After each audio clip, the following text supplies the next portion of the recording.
This first piece that I'm gonna do, I was asked to do this.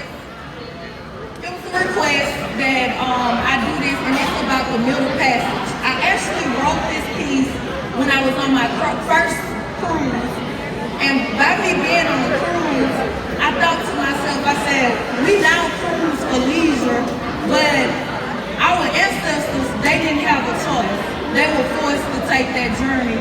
And so this first piece I'm gonna do for you all is called Red Wine Spilled on White Sheets.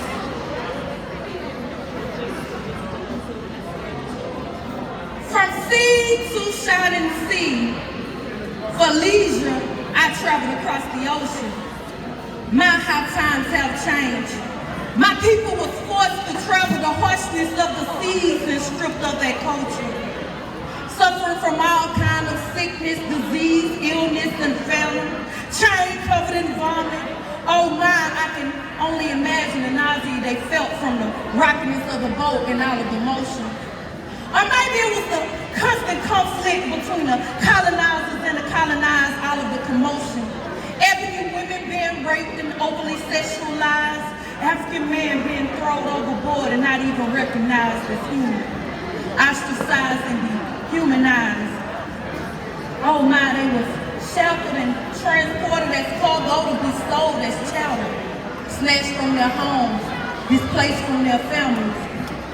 The primary function of the waves must be to wash away decades and decades of secret battles that lie hidden within the depths of the water, way in the water, way in the water.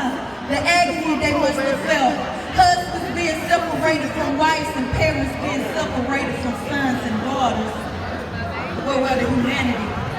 Those people was truly inhumane. My people of color not even viewed as human. I thought those people was truly insane.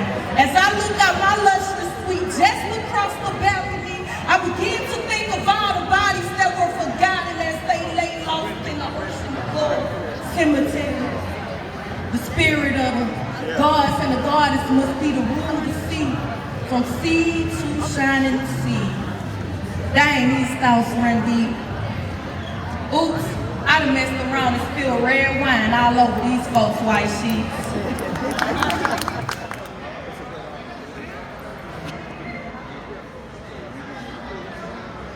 I buried my voice so deep within the depths of the earth's crust, you couldn't hear a peep. Planted my hair beneath the soil. If there wasn't enough, I tied my feet against the stars and vowed to never let my emotions become void. No longer weak from scars, I refuse to let tribulations get the best of me. Dipping one knee in the sand until it rusts. Life can truly get torn. But even when life gets hard, it's the must I take charge. As the dust settles and the sun comes to a wall, a fire lit between my breasts. I overcame defeat. My cup overflowed with all overjoyed. It all became clear to me that I am robust. I decree I am free from eternal slavery. My lineage, my heritage, and my culture wrapped around my body like oil. Knowing nothing could make my potential become far, I blush. Knowing my ancestors passed along a surplus of dignity. My caramel complexion painted red as my face became flushed. I embraced everything that was given to me so candidly. I am the ebony beauty. I am the veneration of my ancestry.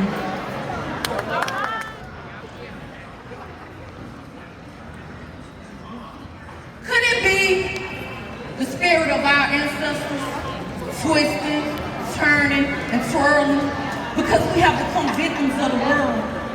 No longer lit inside, itching, eternal burning, a fire constantly yearning. Our culture, faith, beliefs being compromised, not realizing that we are the prize. We change everything about ourselves, afraid that we come off too rough, only to be copied, duplicated, emulated, and left in the dust. Only to be left out of conversations of the greatest they discuss. How do you omit the originators? Do they hate creation or the creators? Does the strength in our pigmentation cause them to be jealous? Or is it their history? You know, the one that taught us to silence ourselves that made them overzealous. Well, I got news. That very same zeal they exude run out the energy that flows through us. The charge we hold, the light we carry, the joy they try to bury. We got powers that can't be misused, powers that can't be abused, powers that will not fail, powers that will prevail. Could it be the spirit of our ancestors, twisting, turning, and twirling, because we have become victims of the world, no longer lit inside, itching, eternal burning of fire, constantly yearning. Our heads anointed, our cups running. Lord, please strip this turmoil and bless this beautiful black arm. Thank y'all.